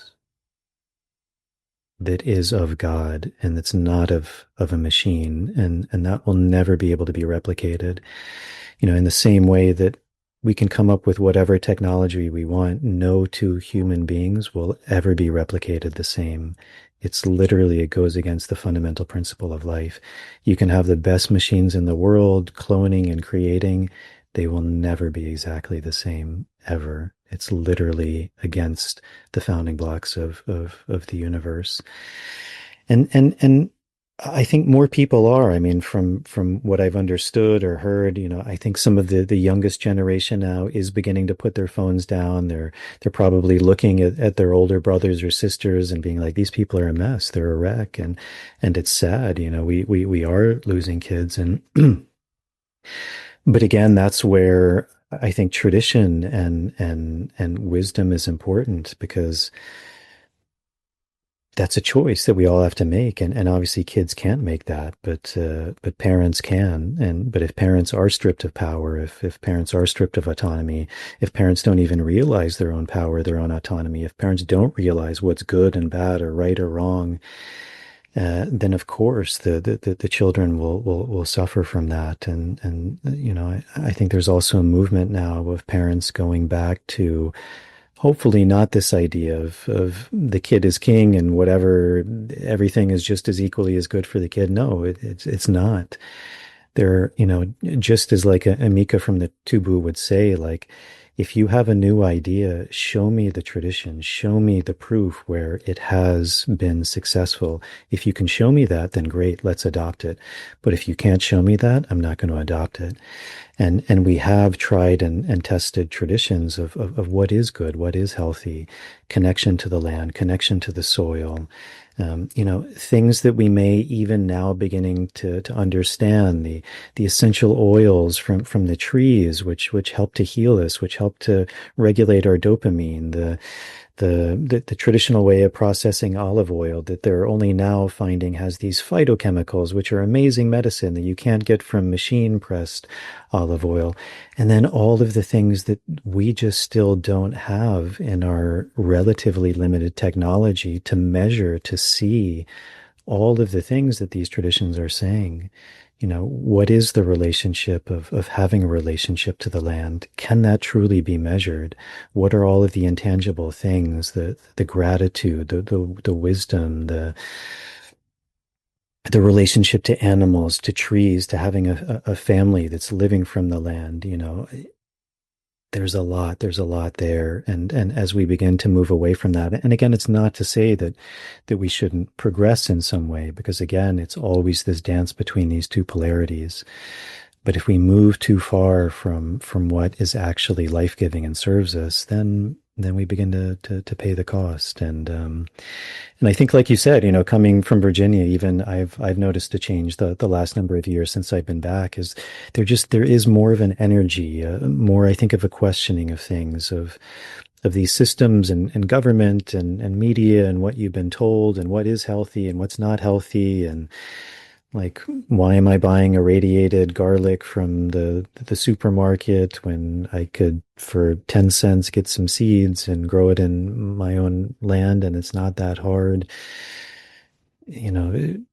Should we all be around the cell phone when we're eating dinner? Is that really the best thing for us, or is it not? And so I'm also hopeful, and as you said, there are very dark forces that are at work and have always been at work, and hopefully there's enough of those who can stand up to that, who can recognize it, who can see it, who can diagnose this, and then have the remedy that's able to counterbalance that. Beautiful, beautiful. This is a beautiful place to finish, especially with this piece on tradition and the importance and the power of tradition, and holding to that, to what has worked, not having to reinvent the wheel, in other words. And I will say also, I am hopeful too when I speak with people like yourself and see these other people sort of out there in the greater world who are doing all they can, for homeschooling, for farming, for medicine, healing, spiritual growth, all of that. Like, it's all going on right now, It's just a question of sort of moving that further outward. And so, yeah, I thank you so much for your beautiful work. And I must tell you, Jason, I really want to work with you at some point. So it's all about timing, but I do see myself doing dieta with you and what is her name? Ava? No, what is the name of Merav. Merav. Yeah. Oh my goodness. Yeah, I feel really called. Well, likewise, Shonagh. As I said, my wife, I think, would also really like to work with you, and I'd love to at some point too. And I think that's part of that bridging of medicines and traditions and sharing and being in community, because we all do have medicine, and I hope it can happen if it's meant to be. Um, and also just to say, like, I don't know, like the world could get really dark. I mean, there's potentiality where it could get really dark too. I think that's also part of it. We've been living in such a seemingly good and easy time that I think we also don't realize like the potential for the darkness of humanity too. So that's why I say I'm hopeful. I hope it goes in that direction, but there's other possibilities as well. Right. Well, there is that expression, it's always darkest before the dawn. And my last interview, I just posted it, was with astrologist Robert Phoenix, who's a friend of mine. And he sees the shit. Now it's interesting because many years ago, almost 20 years ago, I was told by a woman shaman, she said to me, you are a she said, you're a black-eyed seer. You see the shit. And I'm like, I do. It's true. That's why my medicine is owl. I see in the dark. And Robert's like that. And he was saying how these next 3 years, he was talking about the US, this country, but Europe, the same thing's happening in Europe, is fighting for its soul. Absolutely fighting for its soul. And those sort of tech dark wizards are really coming in now with Palantir and all of this kind of thing. So, but again, it's an initiation at the end of the day. It is a massive initiation. And it's a nail biter. If it was a novel we were reading, like, oh no. But here we are. And in spite of, there's so much wisdom. There are a number of people who are really seeing there is clarity. And that gives me great hope. Like, I do actually think a number of us will be able to navigate this. But at the same time, it's that maturity of understanding. Yes, the darkness is around. And I would say at this point, evil does have the stage, but you know what? It gets to have the stage sometimes, and then we get to, hopefully learn and grow from it. And, we'll see. We'll see. I mean, we're on the stage of Earth here, and it's high drama. It's comedy. It's drama. We got it all here. Yeah. Well, thank you so much for having me on, Shonagh. It's always a pleasure, and it's a pleasure to connect with you. And you look like you're doing really well, and I'm really looking forward to our time together and connecting. We're going to be neighbors, at least temporarily, and I look forward to that. Me too, very much. Wonderful. Thank you, Jason.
doom.